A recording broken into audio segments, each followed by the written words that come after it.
प्यारे बच्चों, पिछली सेशन में हमने देखा कि किस प्रकार से इलेक्ट्रिक फ्लक्स निकाला जाता है।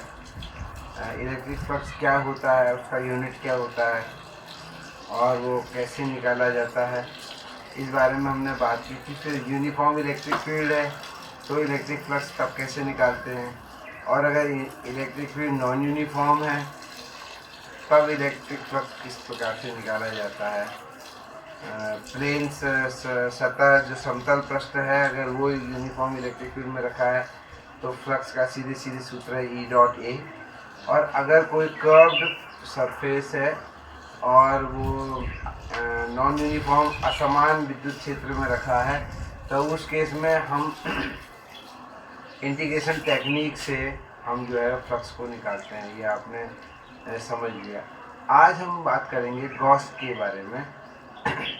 अगर आपको याद हो तो मैथमेटिक्स की भाषा में फ्लक्स को क्या एक बहुत ही सिंप्लीफाइड फॉर्म है, थोड़ा सा मैथमेटिकल है समझने के लिए।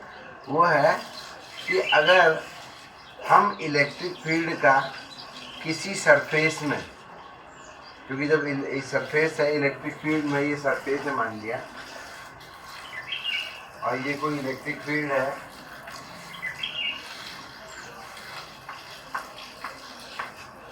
ये एक सरफेस है, इलेक्ट्रिक फील्ड है।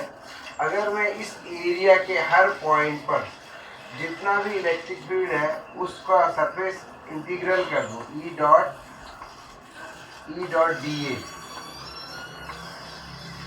कर दूं तो ये मुझे देता है फ्लक्स। ये मैथमेटिकल परिभाषा है इसकी, mathematical definition. Surface integral of electric field along over a surface, यानी कि विद्युत क्षेत्र का क्षेत्रफलीय समाकलन। विद्युत क्षेत्र का क्षेत्रफलीय समाकलन तो आपको फ्लक्स देता है, और विद्युत क्षेत्र का रेखीय समाकलन क्या देता है ये हम आगे बात करेंगे। फिलहाल यहाँ पर क्षेत्रफलीय समाकलन है, यानी कि ये जो समाकलन है ये एरिया का है, क्षेत्रफल का, कहाँ से कहाँ तक ये लिखना पड़ेगा आपको इनिशियल से फाइनल। अगर इस पूरा एरिया ए है और इस पूरे में समाकलन करना है तो हम इसको ऐसे लिख देते हैं एरिया ए।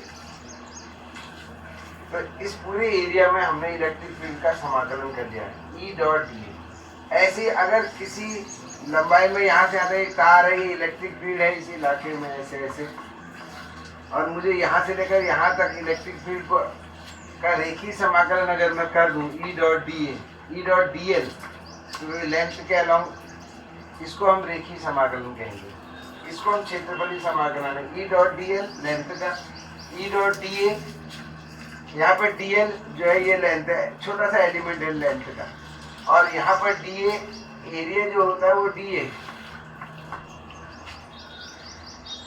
अभी फिलहाल लेंथ क्षेत्र पर विद्युत क्षेत्र का रेखीय समाकलन क्या होता है इसके ऊपर अभी हम कोई बात नहीं करना चाह रहे हैं। अभी हमें केवल ये देखना है कि विद्युत क्षेत्र का अगर मैं क्षेत्रफलीय समाकलन करता हूँ तो इससे क्या आता है, तो इससे विद्युत फ्लक्स आता है। इस बात को आप याद कर सकते हैं। जैसे कुछ छोटे छोटे पॉइंट्स हैं जिनको याद कर सकते हैं। जैसे साइंस में आपने लोअर क्लासेस में भी पढ़ा होगा, कहते हैं इवेपोरेशन कॉजेज कूलिंग। जब कभी भी इवेपोरेशन होगा तो कूलिंग हो जाएगी। इसी प्रकार से कंप्रेशन कॉजेज हीटिंग। अगर आप कंप्रेस करेंगे गैस को तो वो हीट अप हो जाएगी। इसी प्रकार से आप कह सकते हैं इलेक्ट्रिक फील्ड का क्षेत्रफलीय समाकलन फ्लक्स देगा, इलेक्ट्रिक फील्ड का रेखीय समाकलन जो है वो विद्युत विभवांतर देगा। क्योंकि अभी हमने पढ़ा नहीं है विभवांतर, तो इस पर हम बाद में बात करेंगे। और इसी प्रकार से एक और सेइंग है साइंस में, ये कहा जाता है कि इंडक्शन कॉजेज एट्रैक्शन, यानी कि जब कभी भी इंडक्शन होता है प्रेरण हमेशा आकर्षण को जन्म देता है। तो these are small scientific proverbs you can use, you can remember, आप याद कर सकते हैं उसको। तो मैं आज, ये तो था हमारा इलेक्ट्रिक फ्लक्स। अब हम बात करेंगे गॉस की प्रमेय की। गॉस गॉस की प्रमेय, इंग्लिश में गॉसेस थ्योरम, इसको हम कह सकते हैं गॉसेस थ्योरम। गॉस ने एक थ्योरम दी कि अगर जैसे हमने किसी क्षेत्रफल से फ्लक्स निकालना हमने सीखा है, गॉस ने कहा कि अगर कोई बंद पृष्ठ है, क्लोज सरफेस, बंद पृष्ठ का माने जैसे क्या है, जैसे कोई बॉल समझ लीजिए, खोखली बॉल, तो एक बंद पृष्ठ है, या बैलून समझ लीजिए, बैलून का जो अंदर बंद पृष्ठ है, चारों ओर से बंद है। तो अगर ऐसा कोई बंद पृष्ठ है और ये किसी विद्युत क्षेत्र में रखा है, तो इससे गुजरने वाला जो कुल फ्लक्स होगा, मान लो ये ऐसे विद्युत क्षेत्र में रखा है, तो इससे हम जब फ्लक्स निकालेंगे तो फ्लक्स का वही तरीका होगा E डॉट dA, और बंद पृष्ठ है तो बंद में ये इंटीग्रेशन ऐसे है, ये जो गोल बनाया जाता है इसका मानना है कि पृष्ठ बंद है। अगर पृष्ठ बंद नहीं होगा तो हम लिखेंगे E डॉट dA। ये भी फ्लक्स है, ये भी फ्लक्स है, तो इस पूरे पृष्ठ में मैं विद्युत क्षेत्र का क्षेत्रफलीय समाकलन यानी कि सरफेस इंटीग्रेशन करूंगा।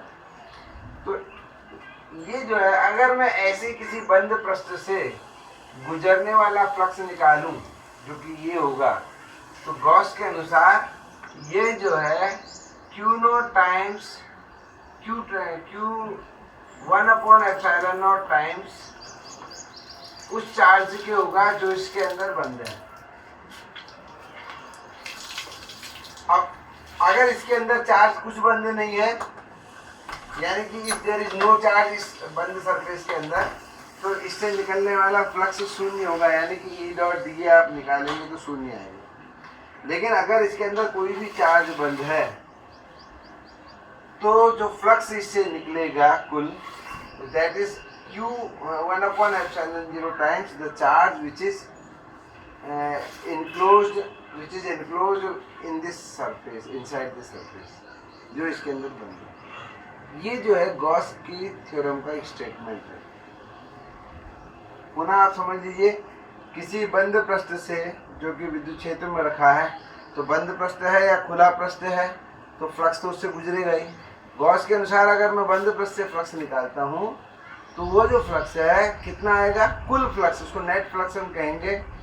तो वो जो फ्लक्स है उस आवेश का 1/ε0 टाइम्स होगा जो उसके भीतर बंद है। अगर उसके भीतर कोई आवेश बंद नहीं है तो फ्लक्स 0 आएगा। अगर कोई आवेश है तो फ्लक्स फिर उसका 1/ε0 टाइम्स होगा। This is the statement of Gauss's theorem. चलिए इसकी वैलिडिटी चेक करते हैं कि वास्तव में ऐसा है कि नहीं है। तो proof of Gauss theorem, Gauss theorem के की प्रूफ।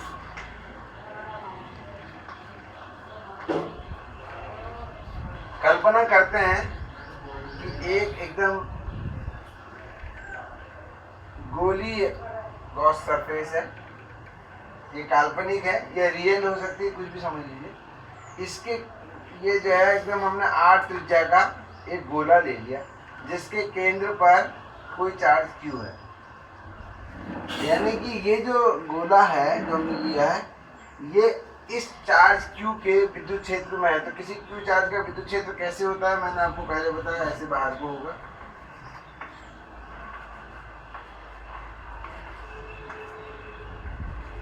ये हमने विद्युत बल रेखाएं दिखा दी, यही फ्लक्स को ये लग रहा है कि गोले से फ्लक्स निकल रहा है। अब इस फ्लक्स को हम निकालते हैं और गॉस के अनुसार हमें क्या सिद्ध करना है कि जो फ्लक्स निकलेगा वो Q/ε0 आएगा। चेक कर लेते हैं। चलिए पहले हम अपने अनुसार निकालते हैं और देखते हैं कि गॉस ने जो कहा था वो हो रहा है नहीं हो रहा है। गोलीय पृष्ठ से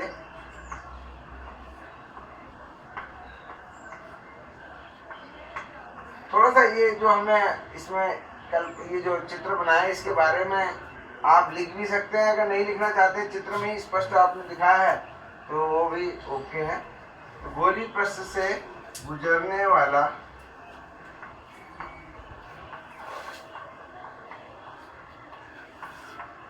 फ्लक्स, मान लीजिए हमने इसके लिए हम इंटीग्रेशन, क्योंकि ये असमान विद्युत क्षेत्र है और पृष्ठ भी असमतली है, तो यहाँ पर जो हम फ्लक्स निकालेंगे वो किस विधि से निकालेंगे, समाकलन विधि से। मैंने आपको बताया तो हम इस पर एक छोटा सा एक डीए एरिया में इसमें ले लेता हूँ, छोटा सा एक एरिया, इस पूरे सरफेस में डीए एक एरिया ले लिया मैंने।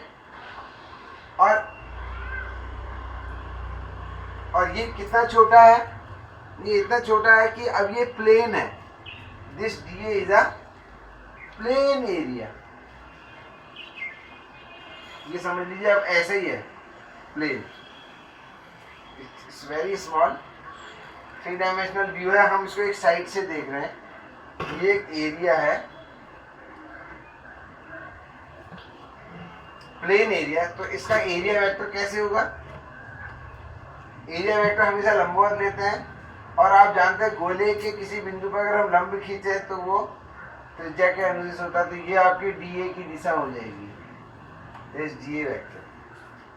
और यहाँ पर जो विद्युत क्षेत्र है, किसी बिंदु आवेश से r दूरी पर विद्युत क्षेत्र भी इधर ही को होगा, वो भी त्रिज्या के अनुदिश होगा, EV।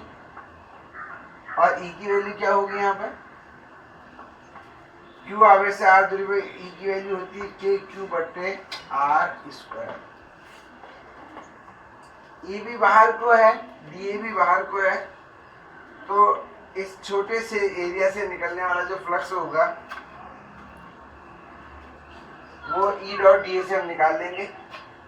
गोली पृष्ठ से गुजरने वाला फ्लक्स समाकलन विधि से निकालेंगे, समाकलन विधि से निकाला जाएगा।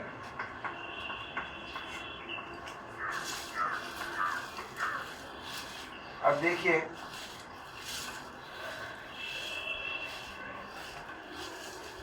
निकालते हैं, चलिए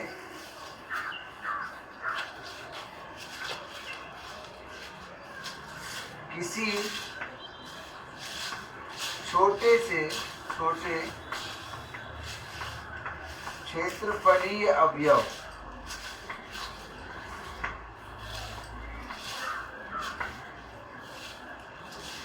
डीए से गुजरने वाला फ्लक्स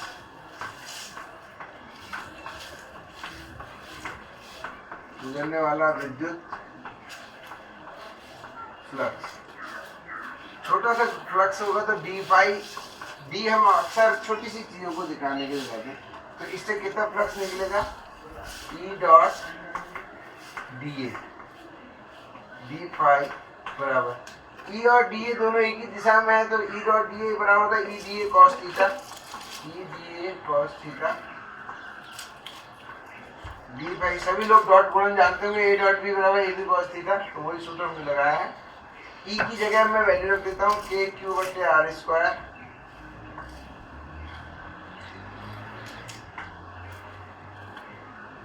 इंटू DA, और cos 0 की वैल्यू हो गई 1। थीटा यहाँ पे 0 है, ये आप लोगों की समझ में आ रहा होगा। चलिए ये तो इससे निकलने वाला फ्लक्स है। इसी प्रकार एक में छोटा सा एलिमेंट यहाँ भी ले सकता हूँ, इसका भी वही किस्सा होगा कि DA और E एक ही दिशा में होगा, और E की वैल्यू यहाँ पर भी वही होगी KQ/r²। क्यों, क्योंकि ये बिंदु भी Q से, इसका माने प्रत्येक बिंदु पर मैं गोले की सतह पर कोई भी एलिमेंट अगर मैं ले लूं तो उससे गुजरने वाला फ्लक्स इतना ही होगा, तो पूरे गोले से फ्लक्स कितना हो जाएगा, सबको इंटीग्रेट कर देंगे, संपूर्ण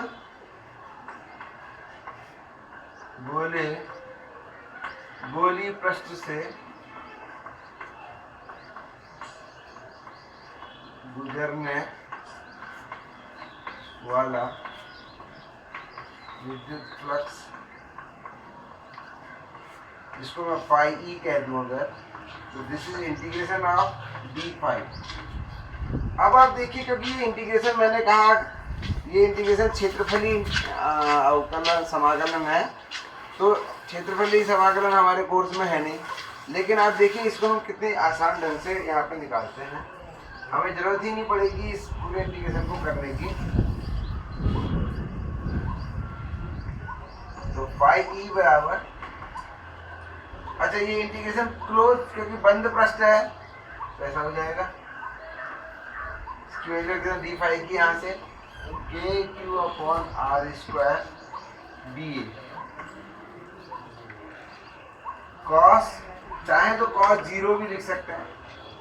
अब आप देखिए जो जो कांस्टेंट है इंटीग्रेशन में वो बाहर आ जाएगा, लेकिन पता कैसे लगेगा कौन कौन कांस्टेंट है? अब आप इसका यहाँ से पता लगेगा। आप देखिए अगर मैं ये अवयव दिए यहाँ लूँ, यहाँ लूँ, यहाँ लूँ, यहाँ लूँ, यहाँ लूँ, यहाँ लूँ, तो कौन सी चीज इसमें कांस्टेंट है? के क्यू बटे आर स्क्वायर सब जगह पे एक ही होगा, तो ये बाहर आ जाएगा, कांस्टेंट है। कॉस जीरो हर जगह एंगल भी जीरो है, तो ये भी बाहर आ जाएगा। केवल इंटीग्रेशन के अंदर रह जाएगा डी ए। अब देखिए ये कितना सरल हो जाता है। तो फाई ई बराबर के की वैल्यू आप जानते हैं 1/4πε0 होती है क्यू बटे आर स्क्वायर, कॉस जीरो 1 होता है, और डी ए अगर मैं पूरे क्षेत्रफल के सारे छोटे छोटे टुकड़ों को जोड़ दूं तो पूरे गोले का क्षेत्रफल आ जाएगा, और पूरे गोले का क्षेत्रफल होता है 4πr स्क्वायर। तो बस मैं सीधे यहाँ पे लिख देता हूँ 4πr स्क्वायर। तो आप देख रहे होंगे कि हमें क्षेत्रफल के समाकलन की यहाँ पर कोई आवश्यकता नहीं पड़ी, क्योंकि क्षेत्रफली समाकलन हमने सीखा ही नहीं है। इसलिए जो है ये 4πr स्क्वायर से ये 4π और आर स्क्वायर कट गया, तो यहाँ पर फाई ई बराबर आ गया क्यू बटे एप्सिलॉन नॉट। और आपको याद होगा यही गॉस ने कहा था कि अगर किसी गोले के अंदर कोई आवेश बंद है तो उससे निकलने वाला क्षेत्रफली समाकलन, उससे निकलने वाला जो फ्लक्स है वो क्यू बटे एप्सिलॉन नॉट होगा। अब इस पूरे जो मैंने आपको अभी समझाया टॉपिक से आपकी समझ में एक प्रश्न ये भी आया हो सकता है कि अगर गोली प्रश्न ना लेके अगर हम टेढ़ा मेढ़ा प्रश्न ले लें तब क्या होगा। तो चलिए इस पे भी विचार करते हैं। हालांकि ये 12th के कोर्स से आउट है, बट क्वेश्चन है तो मैं आपको समझाऊंगा। 12th के कोर्स में अगर आपको गॉस थ्योरम का प्रूफ आता है तो आपको बस यहीं तक लिखना है, लेकिन अगर आप चाहते हैं कि थोड़ा सा ज़्यादा समझें दिल मांगे मोर, तो इसको भी हम समझा सकते हैं। देखिए मान लीजिए प्रश्न ऐसा ले लिया, अब क्यों मैंने कहीं भी यहाँ पर रख दिया मान लीजिए। अब आप समझ रहे होंगे कि अब जो है फ्लक्स कैसे निकालेंगे। तो अभी भी वही सिंपल तरीका वही है, हम एक छोटा सा अवयव यहाँ पे ले लेते हैं डी ए। अब डी की डायरेक्शन जो है, जब गोला था परफेक्ट स्फीयर तब तो ये, और क्यों केंद्र में था तो केंद्र को इससे जोड़ दिया, लेकिन यहाँ पर डी की डायरेक्शन मान लेते हैं इधर को है, दिस इज डी। और ई की डायरेक्शन यहाँ पर किधर को होगी? ई की डायरेक्शन होगी ऐसे, देख लीजिए आप, ये क्यू है तो यहाँ से ई की डायरेक्शन, क्योंकि ये तो विद्युत बल रेखाएं क्यू से सीधे निकलेंगी, तो ये तो ई की होगी, जी हो गया। मान लिया ये एंगल थीटा है, तो इससे यहाँ पर जो फ्लक्स निकलेगा इस जगह से, अगर मैं उसको डी फाई कह दूं तो हो जाएगा ई डॉट डी ए, यानी कि यहाँ पर डी फाई बराबर आ जाएगा E D A cos theta. ठीक है, E D A cos theta आ गया। चलिए यहाँ से फ्लक्स निकल जाए, यहाँ से निकालते हैं इस जगह से, यहाँ पर भी एक एरिया ले लेते हैं छोटा सा डी, क्योंकि हमें तो पूरी से निकालना। तो इसका एरिया वेक्टर ये हो गया ये। लेकिन यहाँ पे इलेक्ट्रिक फील्ड, अब इलेक्ट्रिक फील्ड ऐसे होगा। यहाँ पे इलेक्ट्रिक फील्ड कुछ और हो सकता है क्योंकि ये डिस्टेंस ज्यादा हो सकती है, ये कम होगी तो यहाँ इलेक्ट्रिक फील्ड थोड़ा ज्यादा होगा। मान लिया कुछ इवन हो गया, और यहाँ पे एंगल भी इन दोनों के बीच में कुछ और है, θ1 है। तो यहाँ पे जो फ्लक्स निकलेगा d फाई वो हो जाएगा E1 dA cos θ1। इसी प्रकार से यहाँ पर इस जगह पर अगर मैं एक छोटा सा एरिया लूँ तो एरिया वेक्टर तो आएगा ऐसे, और इलेक्ट्रिक फील्ड यहाँ पर क्योंकि नजदीक के चार्ज के तो काफी स्ट्रांग होगा। मान लें ये कोई θ2 है, तो यहाँ पर जो फ्लक्स होगा d फाई हो जाएगा E2 dA cos θ2। यानी कि इस तरीके से आप देख रहे हैं, अगर मैं इन सारे फ्लक्स को जोड़ूं, टोटल फाई निकालूं, तो मैं इंटीग्रेट करना चाहूंगा d फाई को, और मान लीजिए मैं d फाई बराबर लिख देता हूँ E dA cos θ, और ये बंद पृष्ठ है। तो इसमें से कौन सी चीज बाहर आ पाएगी इंटीग्रेशन के? अच्छा चलिए, यहाँ पर जो E है, मान लीजिए ये दूरी R है, तो यहाँ पर जो E होगा वो होगा KQ बट्टे R स्क्वायर। तो यही वाले को मैं लिख देता हूँ यहाँ पे KQ बट्टे R स्क्वायर dA cos θ। अब मुझे आप बताइए कि इनमें से कौन कौन सी चीज कांस्टेंट है अगर मैं अलग अलग जगह लेता हूँ। देखिए K और Q तो कांस्टेंट है, ये तो आप समझ ही रहे होंगे। लेकिन ये R स्क्वायर जो है, यहाँ पर R कुछ है, यहाँ पर R कुछ है, यहाँ पर R कुछ है, तो R स्क्वायर कांस्टेंट नहीं है, तो R स्क्वायर इंटीग्रेशन के अंदर ही रहेगा। और ये एरिया का तो इंटीग्रेशन ही है क्योंकि सारे एरिया को जोड़ना। थीटा भी अलग अलग जगह अलग अलग आ रहा है, यहाँ थीटा है, θ1 है, θ2 है, तो cos θ भी ऐसे ही रहेगा। तो ये हमारा फ्लक्स आ गया। अब इसको सॉल्व में यहाँ पर हम नहीं कर पाएंगे क्योंकि एरिया का इंटीग्रेशन तो हमको आता ही नहीं है। तो फिर क्या होगा? क्या ये बात यहीं रुक जाएगी? क्या अब कुछ हो नहीं पाएगा? या अब हम बिल्कुल पैदल हो गए हैं? नहीं, इसका भी हमारे पास एक समाधान है। एक आपने 11 में एक वो पढ़ा होगा, एक एंगल है घन कोण। घन कोण, जब भी कोई एरिया किसी बिंदु पर जो कोण अंतरित करता है, इस कोण को हम घन कोण कहते हैं, ओमेगा से दिखाते हैं। अगर ये एरिया A है, DA है, और ये एकदम लंबवृत्तीय शंकु है, राइट कोण R, तो ये जो घन कोण जो होता है वो DA बटे R स्क्वायर होता है। लेकिन अगर ये ऐसे हो जाए, DA इधर को और ये R हो और DA और R के बीच में एंगल थीटा हो, तब घन कोण जो है, इसको मैं छोटा घन कोण कहता हूँ, तो ये होगा DA cos θ बटे R स्क्वायर। यानी कि DA cos θ बटे R स्क्वायर एक घन कोण है, घन कोण। और क्योंकि ये पूरा बंद पृष्ठ है, ये पूरे बंद पृष्ठ का पूरा बंद पृष्ठ अपने भीतर स्थित किसी बिंदु पर जो घन कोण बनाते हैं वो होता है कितने का? 4 पाई का। पूरा बंद पृष्ठ, ये पूरा बंद पृष्ठ, ये देखिए घन कोण है, और ये बंद पृष्ठ है, यानी कि पूरा बंद पृष्ठ किसी बिंदु पर जो घन कोण बनाएगा वो 4 पाई का है। तो अगर मैं इस पूरे की जगह 4 पाई रख दूं तो देखिए क्या होता है।